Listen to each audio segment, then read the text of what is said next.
Genesis Arms Gen 12 is back home to its original media source, GBGuns. This is a 5-inch SBS with a can. Yes, it is my first and only, at the moment, 2-stamp gun. You've probably seen this before on other channels, but I want to give you a bit more information than they might have known. Coming up next on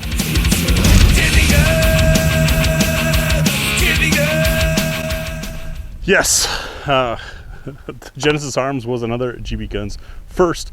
I want to say it was maybe 8 years ago or so. We started covering the creation of and advancements of all along of what ultimately turned into this badass little beast. Now, why a 5-inch 12 gauge is probably the first question many of you have. What good is it? Well, this thing was actually part of one of the original intents, one of the original goals of the Genesis Arms Gen 12 concept. Reason being, breachers need something compact, light, and powerful that can be multi-purpose and be utilized without blowing away the utilizer. What do I mean by that? Now, of course, basic firearm safety is a part of that. When I say being blown away, I'm not talking about safety though. I'm talking about hearing safe or close to and utilization safe. And so in the pursuit of one making the world's fastest shotgun and incredibly reliable shotgun using AR controls, because it uses actual 308 lower and upper receiver, the barrel got shorter and shorter to make something ideal for breaching. However, there's some basic physics involved with that. This is a 5-inch barrel. You put a 2 3/4 inch or 5-inch shell in there. How much barrel do you have left? Not a whole lot. Also, how much forcing cone do you have to give it some shape? And what do you have for dealing with all of that blast? Now, 12 gauge is a surprisingly low pressure round compared to what most people are used to when they think of rifles and pistols.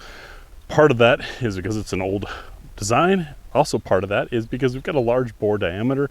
So every little millimeter of movement that the load does in the barrel dramatically reduces the amount of pressure that's in there.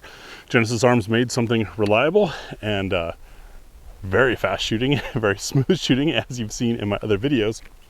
But when you get this small, you end up with the risk of blast. So Genesis Arms partnered with Huxworks. This is the Ventum 12 suppressor that's on here, and these come together as a unit for reasons. And you might be saying, well, Graham, that footage didn't seem very quiet. Well, one, check your volume. No, seriously, never buy or believe any sound quality you get about suppressors from videos. It might give you kind of an idea, but it's so easy to manipulate. It depends on the microphone, the compression of the software, the compression of the viewer, the YouTube, etc. Then what you're watching it on, the ambient sound around you, the volume you've got it set at, your own hearing, all these things go into what something feels like. The Ventum 12, with its giant 12 gauge bore, of course, is not going to be the quietest suppressor out there. Quiet isn't exactly the goal here. Really what it's doing is helping contain the percussion, the blast that comes off of a 12 gauge round that has really had 2 inches of travel or so and still has a lot of pressure. This is containing all of that, as well as serving somewhat as an extended forcing cone. If I can remember, I'll pull this thing apart and show you the inside of this thing, but basically it's kind of a barrel extension. Another catch though. One of the things that makes the Gen 12 so smooth shooting, as I've shown in other videos, is the barrel actually reciprocates a little bit. It travels an 1/8 to 1/4 of an inch, something along those lines, which means you can't always so easily mount something big and heavy on the end of it. So one of the things that Genesis Arms developed was a mounting system that is integrated into the handguard. That's right, technically the suppressor is not touching the barrel or not mounted to the barrel. It's separate from it, and the barrel is still able to reciprocate a little bit. So you do get a little bit of leak, a little bit of gas coming out there, but that also allows this to be stationary and allows these teeth to grip into a door. So for a breacher that needs to jam that up there and make sure it stays steady and stays in place and doesn't slip off and blow someone's leg off, that is a great advantage. What do we get out of a 5-inch 12 gauge barrel? Is it still useful? And for anything other than breaching, such as home defense, I mean, this is pretty handy. It fits, I mean, here's my arm length, and I'll do it on the other side so you know it's not a visual trick. Backwards. My arm is longer than this thing is collapsed. Now, granted, I'm not the smallest of people, but still, this is pretty compact firepower. So what I want to look at today is some simple patterning. Now, this isn't going to be something that satisfies the seasoned shotgun hunter, but it is going to give us an idea of, at defensive distances, what kind of pattern we're getting from this 5-inch. Because in the past experiences, I found Genesis Arms barrels to print considerably tighter than most people expected. The most notable example would be the, I forget if it was a 10.5 or 14, that had me throwing all 9 pellets of double-aught buck on a C-zone piece of steel at 20 yards? I don't know, I forget. It's in an old video. Hopefully YouTube hasn't deleted it. But I'll shut up about that, and let's get to some patterning going on, because I'm curious. I think we'll be impressed, and I'm sure you guys are curious, because these are not inexpensive. That's something that I've seen a lot of complaints about with Genesis Arms over the years. People say, oh man, it costs so much. Why is that? Well, because you're not paying a massive company sitting on decades of capital and built-in cash flow to just flip a switch and run one of the programs. No, you're paying a small team of specialists and engineers who have been working very hard for very long to make this thing feasible. Genesis Arms is a small company, a very specialized company, very passionate about what they do, and they actually care, which I think is something else that you're getting with the cost, is you're getting somebody who cares and will listen. Go ahead and let us know in the comments if you've ever reached out to one of the big companies for customer service and had a less than impressive response from them. While you're doing that, I'm going to load up and we're going to start doing some practical patterning. Now, all of this is being done from about 12 yards away from a full-size torso. Just want to get a feel for what kind of spread are we going to get out of this 5-inch barrel plus the suppressor on it. Starting off with some Fiocchi Extra nickel-plated buckshot, 9 pellet, 1150 feet per second. I'm going to fire 2 rounds so we get a general idea. I know this is not necessarily the turkey patterning you're used to, but I figured this is the most distance that you would likely use a defensive shotgun, and we want to see what we get out of this. I also have a feeling I might go through a lot of cardboard today. All right, let's see how it does.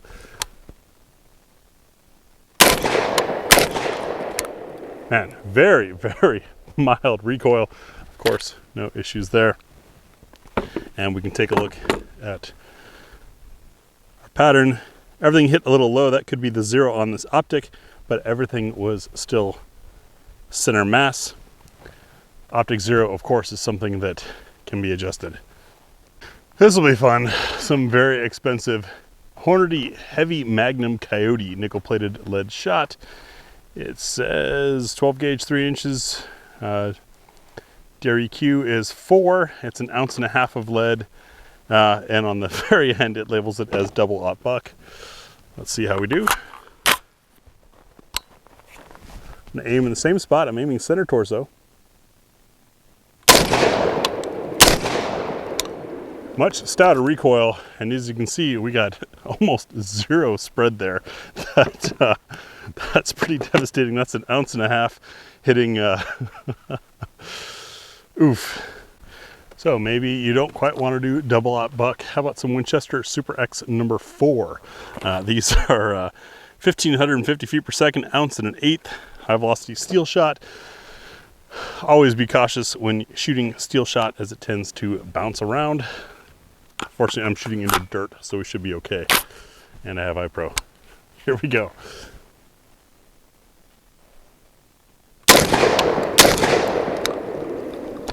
Very manageable. Holes are a bit smaller, so I'll take the target camera off its stand and we'll walk down there and take a look.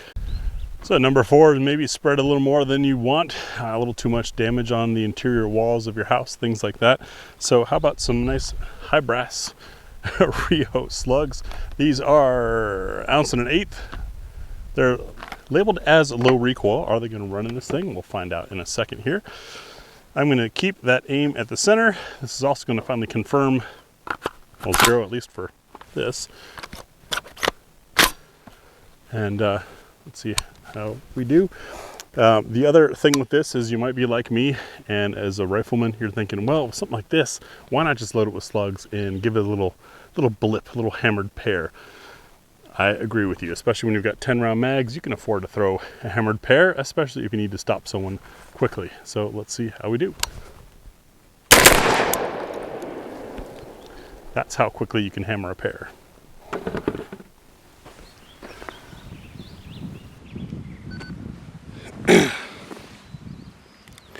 And we can see what our spread was like. 0 is definitely still low, and of course some spread between the two because that was pretty quick shooting. I don't know the splits on that, but I can do splits into the 1.4s, sometimes a 1.3 on my handgun. I hope you guys have enjoyed this little brief summary into what's probably going to be part of my home defense equipment.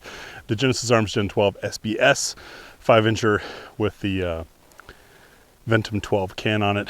Is it hearing safe? No, not quite, but I explained in the beginning of the video what that can is really doing, and what we've seen here is that at the longest possible distance, at least for me in my home defense scenario, we still don't have any issues with spread of anything that is meant to be hitting a tight area, i.e. the buckshot was fine, the slugs were definitely good. I'm going to tweak that 0 a little bit, but man, what a shotgun. I don't know if you've ever seen another 12 gauge run that quick, but this thing freaking is designed to run fast. With those 10 round mags, they now have a drum out available as well. I know a lot of people get excited about drums. Drums are an interesting compromise of weight and size for capacity. You'll have to learn for yourself if that's something that you want to mess with, or just have a couple sticks of 10. The other thought is, if 10 rounds of 12 gauge doesn't get me through it, maybe I wasn't going to get through it in the first place. Congrats to Genesis Arms for finally making this breacher little guy a reality, and obviously one that I, as a third party, can prove is still fully functional as a 12 gauge, beyond most 12 gauges, in that it's got that Genesis Arms twist of being just freaking fast, excellent, and super controllable, as I've shown with other models in several other videos that hopefully YouTube hasn't deleted. If they have, check Rumble. That's the backup site for us. Thanks for watching, and we'll see you in the next video. Thank you to our Patreon supporters.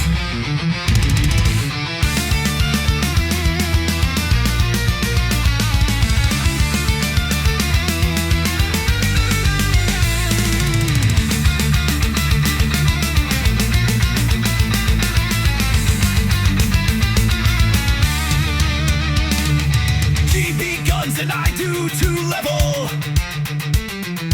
Derek S. Jr., Joseph T., Algie, Peter A., Tom Sky King.